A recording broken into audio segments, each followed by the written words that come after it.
Chapter 4. The Cylinder Opens. When I returned to the common, the sun was setting. Scattered groups were hurrying from the direction of working, and one or two persons were returning.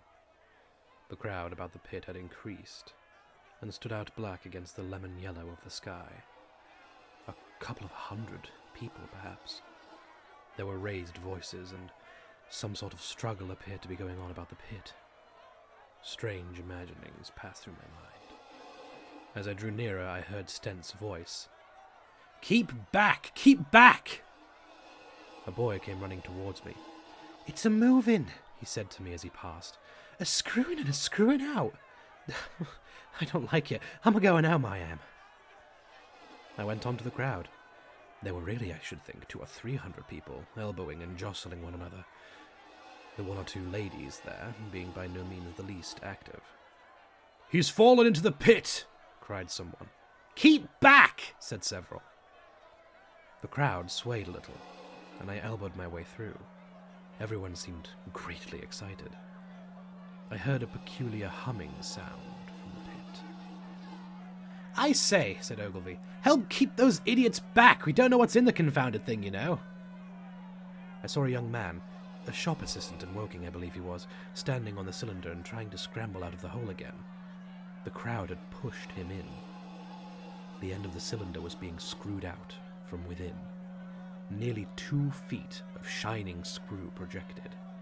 Somebody blundered against me, and I narrowly missed being pitched on top of the screw. I turned, and as I did so, the screw must have come out, for the lid of the cylinder fell upon the gravel with a ringing concussion.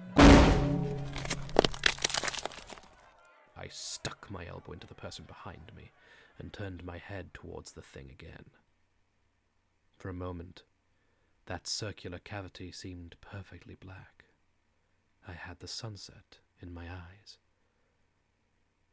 I think everyone expected to see a man emerge. Possibly something a little unlike us terrestrial men, but in all essentials a man. I know I did. But, looking, I presently saw something stirring within the shadow.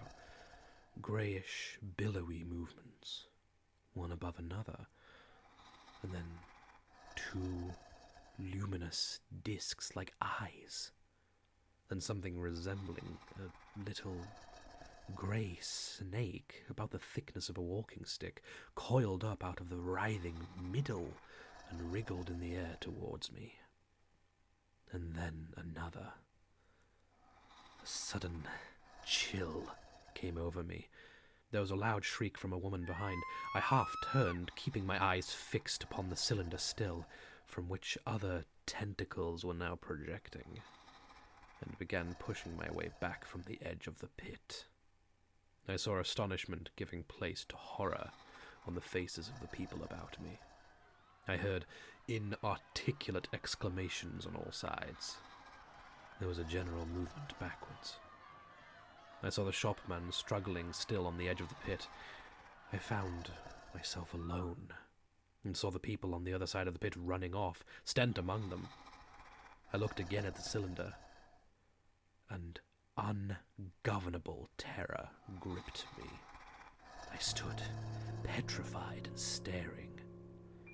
A big, greyish, rounded bulk, the size perhaps of a bear, was rising slowly and painfully out of the cylinder. As it bulged up and caught the light, it glistened like wet leather. 2 large, dark-coloured eyes were regarding me steadfastly.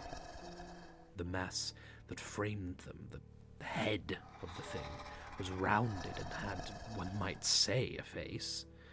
There was a mouth under the eyes, the lipless brim of which quivered and panted and dropped saliva. The whole creature heaved and pulsated convulsively. A lank, tentacular appendage gripped the edge of the cylinder. Another swayed in the air. Those who have never seen a living Martian can scarcely imagine the strange horror of its appearance.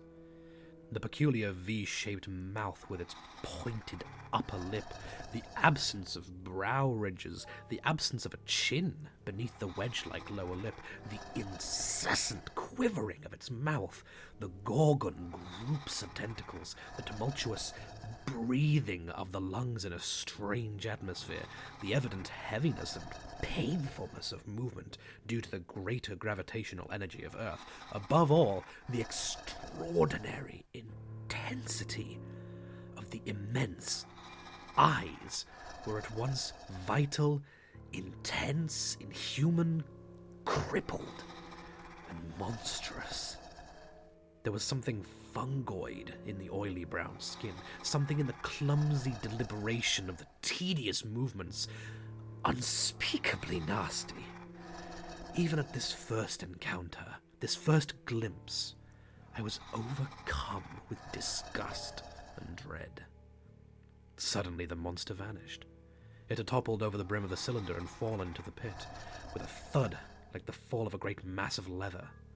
I heard it give a peculiar, thick cry, and forthwith another of these creatures appeared darkly in the deep shadow of the aperture. I turned and, running madly, made for the first group of trees, perhaps 100 yards away, but I ran slantingly and stumblingly, for I could not avert my face from these things. There among some young pines and furze bushes I stopped, panting and waiting further developments. The common around the sandpits was dotted with people, standing like myself in a half-fascinated terror, staring at these creatures, or rather at the heaped gravel at the edge of the pit in which they lay. And then, with renewed terror, I saw a round black object bobbing up and down on the edge of the pit. It was the head of the shopman who had fallen in, but showing as a little black object against the hot western sun. Now he got his shoulder up and knee up, and again he seemed to slip back until only his head was visible. Suddenly he vanished, and I could have fancied a faint shriek had reached me. I had a momentary impulse to go back and help him, that my fears overruled. Everything was then quite invisible, hidden by the deep pit and the heap of sand that the fall of the cylinder had made. Anyone coming along the road from Jobham or Woking would have been amazed at the sight. A dwindling multitude of perhaps 100 people or more standing in a great irregular circle, in ditches, behind bushes, behind gates and hedges, saying little to one another, and that in short excited shouts, and staring hard at a few heaps of sand. The barrow of ginger beer stood, a queer derelict, black against the burning sky. And in the sand pits was a row of deserted vehicles, with their horses feeding out of nosebags or pawing the ground.